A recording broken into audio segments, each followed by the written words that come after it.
بسم اللہ الرحمن الرحیم۔ میرے عزیزان محترم،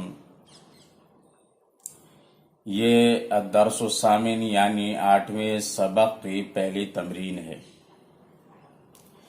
اس سے پہلے کئی ویڈیو میں اس بات کا ذکر کر چکا ہوں کہ جب اردو ترجمے میں کا یا کی یا را یا ری آ جائے تو ایسے وقت میں جب اس کی عربی بناتے ہیں تو لفظ کا کے بعد میں جو لفظ آتا ہے اس کو پہلے لکھتے ہیں اور لفظ کا سے پہلے جو لفظ ہوتا ہے اس کو بعد میں لکھتے ہیں۔ اسی طرح سے لفظ را کے بعد میں جو لفظ آتا ہے اس کو پہلے لکھتے ہیں اور لفظ را سے پہلے جو لفظ آتا ہے اس کو بعد میں لکھتے ہیں، اور اس کو میں کئی مرتبہ ذکر کر چکا ہوں۔ آئیے اس الدرس الثامن کی پہلی تمرین میں مشق کرتے ہیں اور دیکھتے ہیں کہ کس چیز کے اوپر مشق کرایا گیا ہے۔ میں نے لکھا یہاں پر تمرین، پھر میں نے نمبر 1 لکھا ہے تمرین علی الضمیر المجرور۔ تمرین علی الضمیر المجرور کا ترجمہ ہوگا ضمیر مجرور کی تمرین یعنی مشق۔ ضمیر تو معلوم ہے کہ ایسے اسم کو کہا جاتا ہے جو غائب حاضر متکلم کو بتائے، اور مجرور کا مطلب ہوتا ہے کہ جو حالت جر میں ہو۔ تمرین علی الضمیر المجرور کا مطلب یہ ہوگا کہ وہ ضمیر ہوگی جو حالت جر میں ہوگی۔ بظاہر ایسا معلوم ہوگا کہ وہاں پر پیش آ رہا ہے، وہاں پر کچھ اور آ رہا ہے، لیکن وہ حالت جر میں ہوگی، یعنی اس کے نیچے اگر دیکھا جائے تو زیر آئے گا۔ دیکھتے ہیں یہاں پر میں نے لکھا ہے انا، اس کا ترجمہ ہے میں، انتا کا ترجمہ ہے آپ، انتی کا ترجمہ بھی آپ ہے لیکن یہ مذکر کے لیے ہے، میل کے لیے ہے۔ انتی فیمیل کے لیے استعمال ہوتا ہے یعنی مؤنث کے لیے۔ ہوا کا ترجمہ ہے وہ، اور یہ مذکر یعنی میل کے لیے استعمال کیا جاتا ہے ضمیر، اور ہیا کا ترجمہ ہے یہ، اور یہ مؤنث یعنی فیمیل کے لیے۔ اس کے بعد دیکھتے ہیں جو اصل ہمارا مقصد ہے جس کے اوپر پریکٹس کرنا ہے یعنی مشق کرنا ہے۔ یہاں پر یا ضمیر ہے، یا ضمیر مجرور، اس کا ترجمہ ہے میرا۔ اسی طرح سے کا ہے، اس کا ترجمہ ہے تمہارا۔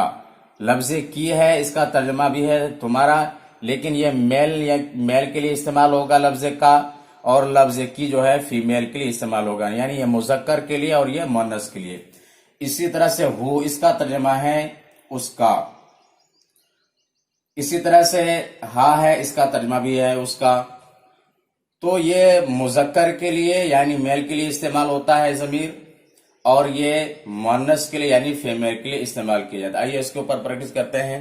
اگر آپ کہتے ہیں میرا نام، تو لفظ اسم کیا ہے؟ یہ ناؤن ہے، اس کے ساتھ آپ نے یا ضمیر مجرور کو جوڑ دیا، اب ہوگا اسمی، اس لیے میں نے کٹ کا نشان لگایا ہے کہ یہ لفظ اسم ہے اور یا یہ ضمیر ہے، اس کے ساتھ جوڑا گیا ہے۔ اسمی کیا ہوگا ترجمہ؟ میرا نام۔ اسی طرح سے کتاب ہے، لفظ ناؤن ہے، اسم ہے، اس کے ساتھ یا ضمیر مجرور کو جوڑ دیا، کتابی میری کتاب۔ اسمی میرا نام، کتابی میری کتاب۔ اسی طرح دیکھتے ہیں لفظ کا ترجمہ میں نے لکھا ہے تمہارا۔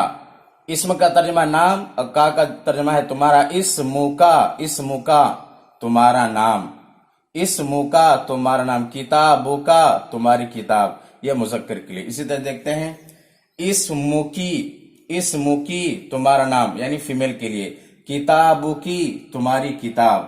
اسم کی تمہارا نام اور کتاب کی کا ترجمہ تمہاری کتاب، تو یہ مؤنث کے لیے استعمال ہوا ہے یعنی فیمیل کے لیے۔ دیکھتے بعد ہو کا ترجمہ ہے اس کا نام، اسم کیا ہے؟ مضاف ہے، اور ہو ضمیر مجرور مضاف الیہ، تو اسمہ کا ترجمہ ہوگا اس کا نام۔ دیکھیے لفظ اسم آ رہا ہے، اس کے بعد میں نے کٹ کا نشان لگایا ہے، تو یہ ہو ضمیر مجرور ہے، اسمہ اس کا نام، اور یہ مذکر کے لیے، کتابہ اس کی کتاب۔ انگلش میں جیسے ہز بک استعمال ہوگا۔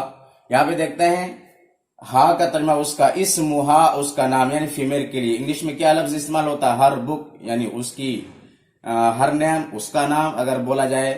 کتابہ اس کی کتاب، انگلش میں بولا جائے گا ہر بک یعنی اس کی کتاب یعنی فیمیل کے لیے۔